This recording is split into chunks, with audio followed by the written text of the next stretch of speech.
Now, it's only one game, but those were two big players that were out. And I know they had a solid back four and have a solid back four. But that's the engine room, the midfield. And yes, they had experienced players coming in, and yes, he shuffled the pack a little bit. Maybe one or two surprises that Havertz didn't play back, Trossard played, and blah, blah, blah. But that was a big result. And I think in the dressing room, that's going to do a lot for them. More than just the 3 points. The fact that they say, look, you know, we can cope. You know, when star players, you're going to lose people during the season. You know, you're going to lose key guys to injury and suspension. And so in adversity, you have to be able to cope with that. And I think Arsenal did that at the weekend, and that's a big step for them. So let me get to some of the key incidents and where some of the controversial moments have come in this one. One of them was Jurrien Timber with the foul on Pedro Porro, the step on the foot, the yellow card. It's a dangerous way to make a challenge when you're putting your foot in and it's kind of rolling over the ball. But there are some mitigating factors here for me, and that is both players were going for a 50-50 challenge. Yes, there's an element of danger to it in terms of the referee's view on it. But as the two of them come together, and I think this is the big difference for me, his foot is on the way down and his studs are on the way down, rather than straight-legging and on the way up. And I think just for that alone, I am okay, and it's borderline, I am okay with it being a yellow card for those reasons. Now, a lot of people have talked about the Liverpool performance at Tottenham last year, where Curtis Jones was sent off for something not too dissimilar. In my opinion, the Timber, okay, it was a risky one, but he's on the way down, and his studs are going down the way, and Curtis Jones' studs are going up the way. That was a much more dangerous challenge for me. And look, if you say, well, you shouldn't have studs up when you make a challenge, that is nigh on impossible to make any kind of challenge unless you go in like your foot on the floor. Players always go in to protect themselves in some sense, and I think Timber did that. But there was mitigating factors in his, and the Jones one, I didn't see any mitigating factors to say that wasn't a leg-breaking challenge. Let's get a reminder of how you saw it yesterday, Shaka, and what your opinion was. I thought it quite easily could have been a red. I thought Jurrien Timber knows what he's doing and going over the top of the ball. He gets there slightly ahead of Pedro Porro, is coming down and catches Porro 2 or 3 inches above the ankle. I agree with Craig in that the comparison to Curtis Jones.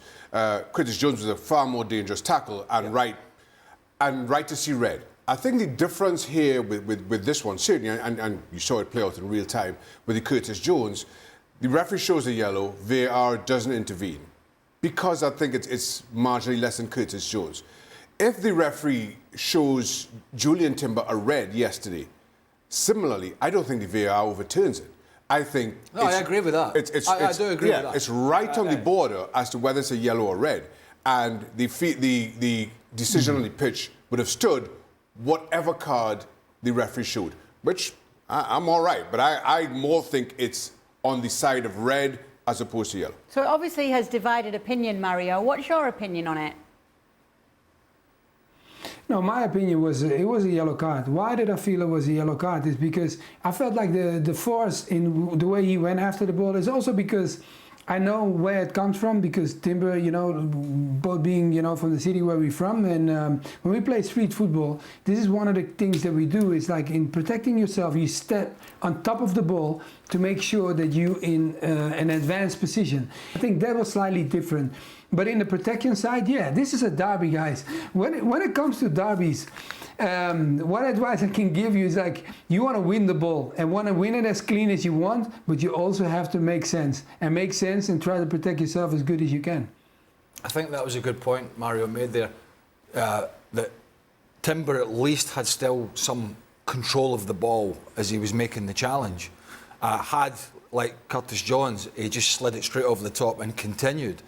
He could have been in bigger trouble. It's a risky way to challenge, and I do agree with what Shaq said yesterday, that unless you're allowed to grab people, I mean, Vicario comes out, but he only sort of confronts Jurrien Timber. Timber then grabs him by the shirt. So in that sense, and I talked about it with Declan Rice. This Premier League title could not only come down. Well, look, you can't do a lot about injuries, But you can do a fair amount about discipline. And it could come down to that. And we saw the lack of discipline from Rice, and that, overreaction from Timber there to the Spurs players being upset, could easily have been a second yellow. Referee decided not to. You're looking at another suspension. So I think Arsenal have to be careful in that respect. Yeah, you've got to play wholeheartedly, and yes, you've got to be physical, and it's an emotional game.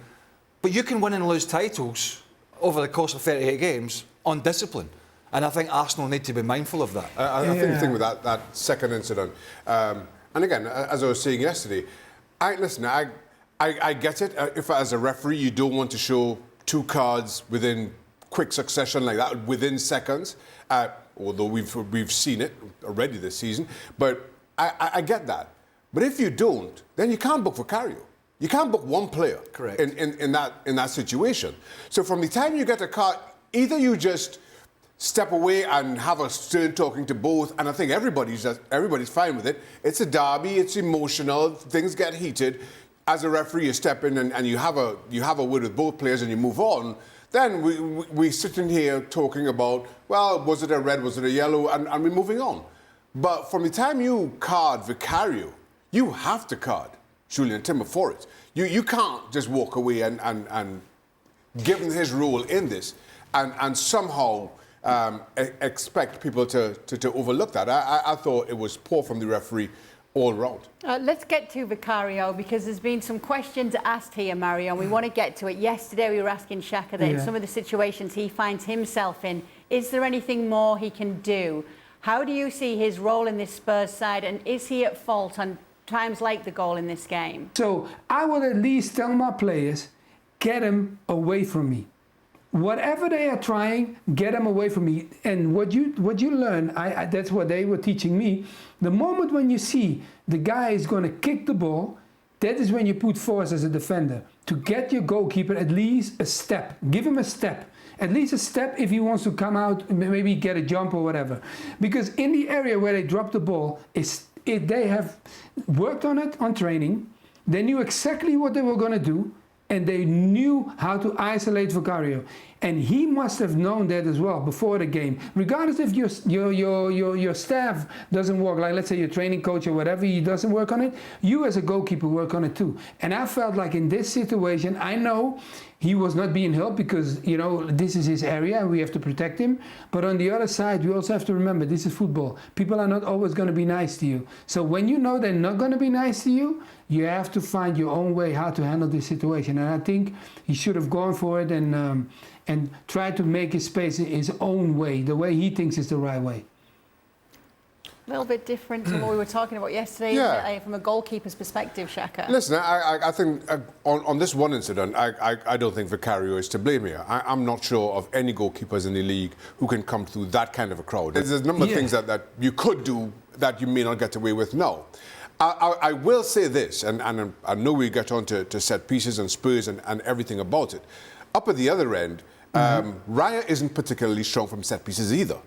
But what you see with Spurs is a defence who knows that, who understands that, and understands how to protect him, understands that it's their responsibility to deal with the ball and not think that their goalkeeper is going to come 6 yards out through a crowd. And so they work that wonderfully well and do not allow Raya to be exposed in that way. And I think that's a big difference here with Vicario and the criticism around this incident. Better defences protect their goalkeeper better in today's game. Whose problem is it, Craig? The managers. Or the defence, the managers? The managers. It's his problem. It's his job. Yeah. Vicario won't get the bullet. Neither will the defenders. He'll get the bullet. I mean, I'm not suggesting he's at that stage, but of course he's not. Right? He had a great, very entertaining season last year. But they've had a poor start. I think it's perceived that this is a weak point now. Whether it's Vicario or it's perceived that Tottenham are struggling in this department. Let me go about this a roundabout way, right? Maybe slightly before I get to Vicario, who I know Shaq talked about a lot yesterday. Tottenham have to think outside the box here. Whether it's coaches that are specialising in this or whatever. How's about if crowding around Vicario is a problem? How's about you start thinking about leaving 3 or 4 players up the field from set pieces? Yeah. right? If you put do you think if Tottenham put 3 or 4 players up the field from set pieces, do you think Arsenal are going to leave 1 or 2 defenders? They are not. So you have to think differently if this is a problem. That means the penalty area is less crowded, there's less chance of being blocked, and if any team takes a risk and leaves it man for man, and he comes out and he catches it, and they get on the break, you're rolling it out. So how's about these guys that are they've got all this data, how's about they start thinking outside the box? That might help for starters. The other side of it is, I think it's a problem for the goalkeeper, but it's also, I think it's a 50-50 split here. Romero's positioning on Gabriel was terrible. And there wasn't a foul for me on the put. There was an arms on him, but he gets himself square to the ball and he's ahead of Gabriel. You've got to start thinking outside the box about the problems that you're going to give the team that are taking the set pieces. Arsenal are very strong in set pieces. Make them think. Leave 3 or 4 up. Yeah. They're not going to leave 2 defenders back. They're going to leave 5 players back. If you leave 3 up, they'll leave 4. And they'll probably have somebody in front at the edge of the box. That is going to make the 6-yard box much less crowded for any goalkeeper. All right, so here's Arsenal's record on set pieces. Obviously, go on, Mario. Yeah, I think when you also look at the area, you also have to protect your area. When you put, I looked at Bentancur, right, and the ball comes right over his head. You understand? Sometimes as a goalkeeper, if you know you're in a disadvantaged position, let's say he couldn't really work his way out because there's so many people around him, and I totally agree, and I totally understand what Shaka said. Too many people around, and this is a different time that we're playing football now. But there comes a moment also you sometimes have to help yourself in the sense of where do you put them.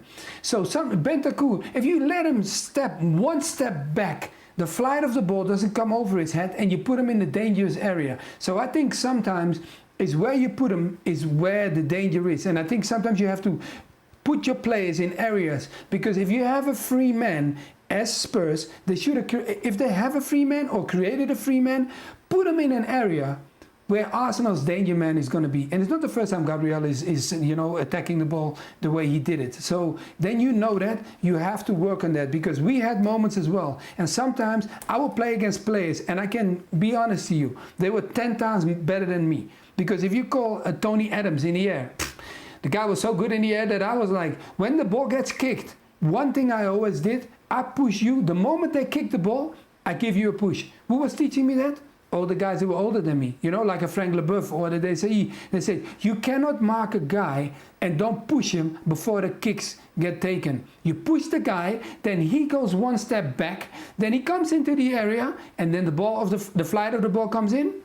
That's when you attack the ball and you win it. That is your job. Don't let him get to the ball, even if you cannot get to it. Let me also just again add, as I said yesterday, I don't think it has to be said, while we can analyse everything that Spurs did wrong, the ball from Vicario and Spurs was absolutely delightful. I mean, everything about it just made it that much more difficult for anybody to defend at the best of times. So while, yes, mistakes were made, I just thought that ball from Vicario and Spurs was something special. But he was 4 yards out when he headed it, which is the conundrum now for Postecoglou. Yeah. You can't be in a position more than once where there's literally a free header because of bad marking by Romero and because the goalkeeper is blocked. 4 yards. He can't have himself in a position where he can't attack a ball that's 4 yards out when the header comes in. He can't. So the Spurs manager is going to have to come up with something. And again, I've seen teams do this, put 3 up the front.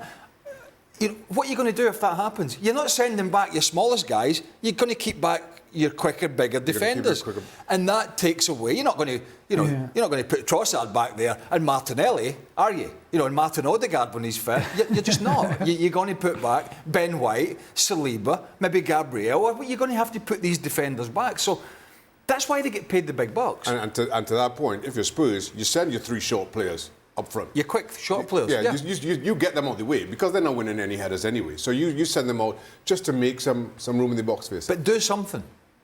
Don't be, and I think he's getting, what we saw with Postecoglou last year was a manager at the end of the season, after a lot of plaudits, myself included, for the way they played, was a manager who was starting to smart a little bit about the criticism.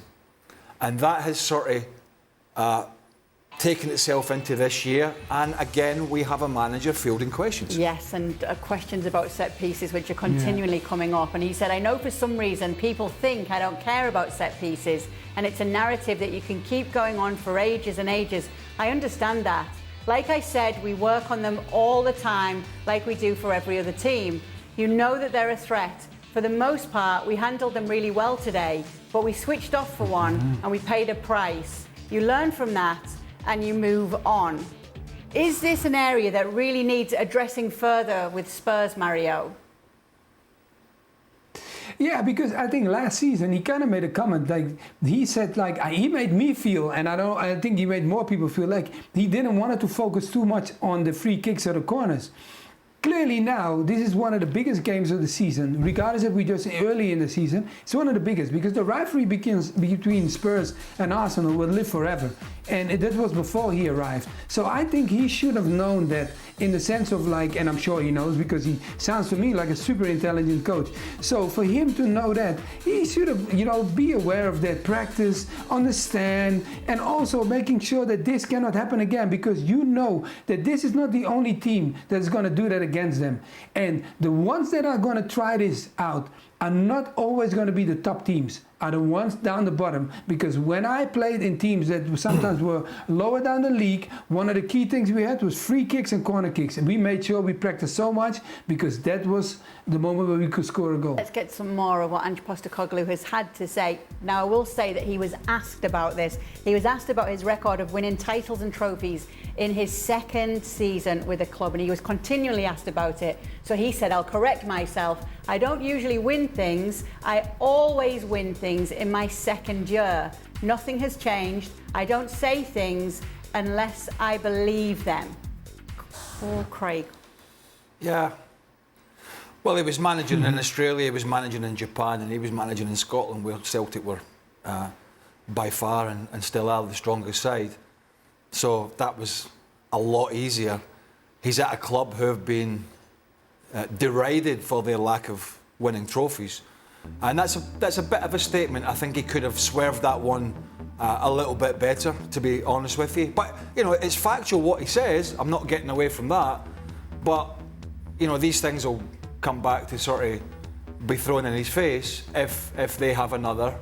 Last year they went out the Carabao Cup, I think it was to Fulham. Disappointingly, he made a bunch of changes and they got knocked out very early. And obviously the rest of it was pretty disappointing. So yeah, I mean, factually what he's saying is correct, but he's at Tottenham now, he's managing in the Premier League. It's way more difficult to win things than it is in Japan.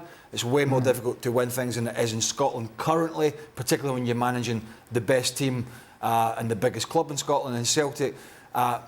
He's not dining at that table anymore. This is another rebuild at Tottenham. And so there's a lot of pressure on them this year, and particularly the way they've started the season, not just the weekend. They've played some great football again in the first 3 or 4 games, but their final third product has been very, very poor. And now he's got a bit of an issue at the other end that he's got to solve. So he's fighting some early season fires for sure, there's no doubt about that. He's got experience, Shaka, right? Yeah. He knows he's going to get continually asked this. Did he walk into an answer like that? Could he have done better with what he said? Well, by saying? To Craig's point, yes, he certainly could have answered it a whole lot better,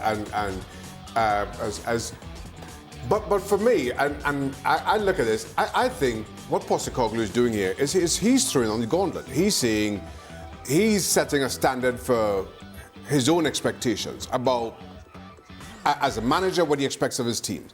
Now, Craig spoke about Postecoglou and certainly the back end of last season and how certainly his mentality seemed to change. There was a shift. I felt it started with that City game, where, there were suggestions, let's lose to City, make sure Arsenal win the title. I felt there was a big change in everything about Postecoglou's demeanour at that point. And a lot of what he was saying is, this is a club that we're not thinking about winning trophies. We're thinking about denying other people winning trophies. And that's not his personality. So I think this is kind of born of that frustration, that he's saying, listen, We have to win I win trophies. We have to get that in, as part of our own culture within this football club, that we expect to win trophies. And we say that outright. Now, again, kind of given the start of the season, of course, you put yourself under that pressure. But I think this is more because of what he feels is that mentality that we've spoken about for years with Spurs of we aren't going to win anything, but at least we're going to make sure Arsenal aren't, or something equally silly. What do you think, Mario? Yeah. No, I totally understand. Look, I played a long time for the rivalry, and when you're in London, the feeling always you get is that it's always been a team that's very talented. It always has a lot of talent. But the thing is, they also have to understand that they have to be a bit meaner in the sense of like, there is nothing to get here. We're going to get what we want. And I think the longer it takes them to really have that feeling, the more people start thinking like, yeah, it looks great sometimes and sometimes looks bad. They have to get away from that. That feeling will always be with them if they don't start believing. And the visionary that Postecoglou brought in, he said, look, I think from the quotes that he made is he wants them to start seeing it and believing it. And as long as they don't do that, I know people will say, yeah, but then have to win to something. Yeah, I understand. But sometimes your mindset has to change. And if the mindset stays the same in Spurs, I am very, very sorry for them, because it must hurt them. Seeing Arsenal do well, do Chelsea do well, you don't want a Palace to go over you. You understand? You don't want all that. So you got to step up, and they got to do something, because they got the players now, they got the stadium, it looks great, but you also got to have a party, because if not, you got nothing. Let's get to Arsenal, because next week they have to go to the Etihad and face Manchester City. Are we going to see a similar setup for them? Are we going to see this defensive shape from them again against the City? How are they going to play them? Well, I think Rice will be back from his suspension, so that's something. I think we saw that last year where they went up there. Yeah. If memory serves me right, and played for a draw, got a draw, and got a draw. Yeah. Yes. And we're a little certainly I was a little critical at the time, thinking again this mentality was that was okay if you're going to win the title, which they didn't. Now at the time it was a good point, so they said, but in the end it was not, and that was a full side, and I was a little critical. But this is earlier in the season, so I think that mindset can be slightly different. Because a long haul from here, when they went to the Etihad last year, I can't remember exactly when it was, but it was getting to the business end, and they didn't go for it. And that was a decision they made, and that was borne out in the fact they did not win the league. I think with the injuries and the fact it's so early in the season, I do think they'll be a little bit more coy about how they go about it. Not sort of part the bus stuff, but I think they'll make sure they've got a really good shape and look to hit on the counter. And I think for one, at this moment in time, that for me would not be a bad strategy. I have to say, I think Arsenal go about their business exactly as we saw last season, exactly as we saw this weekend against Spurs. Because while we sit here and we talk about whether it's the delivery from Vicario Saka or the header and how strong Arsenal looked defensively, Arsenal had just about half the possession that Spurs did. Arsenal had just about half the shots that Spurs did. Arsenal had half the passes that Spurs did. Spurs, we normally have these conversations when we're talking about City against anybody else. Arsenal were half of Spurs. They got the points, and that's great. You walk away from it with that, and absolutely you take it. But in terms of approach, I expect the same. I think what changes is, with the greatest of respect, Dominic Solanke is no Erling Haaland. You give Manchester City that kind of possession, those kind of efforts at your goal, they'll probably find the back of the net. An early goal changes his game. But while it's 0-0, expect Arsenal to do exactly as we saw last weekend. The one thing I would say, just on that, and you can perceive this in any way, is when it was City and Liverpool, and I think it's going to be City and Arsenal again this season. I know Liverpool had a blip. Maybe they'll be in it all the way. I don't think so. We're heading there next. We're heading there next. But I think it'll be Man City and Arsenal again. But when it was Man City and Liverpool were winning Champions Leagues, and then they won the Premier League, City were doing the same thing. I don't remember Liverpool taking a backward step. I don't. even they got the Etihad. Didn't always win, didn't always get the result they wanted, but did not take a backward step. It was in your face. It was head on, and maybe that was just the manager. Maybe that was his sort of personality. Yeah. But they stood up to Manchester City and went, "We're going to play our game, and you're going to play your game, and it's going to be a belter, and we'll see what happens." But they went nose to nose with them. I just feel now and again, and maybe tactically, he's going to get it spot on. But I just feel Arsenal have a little change in philosophy when it comes to City, and I don't really remember Liverpool when they were successful doing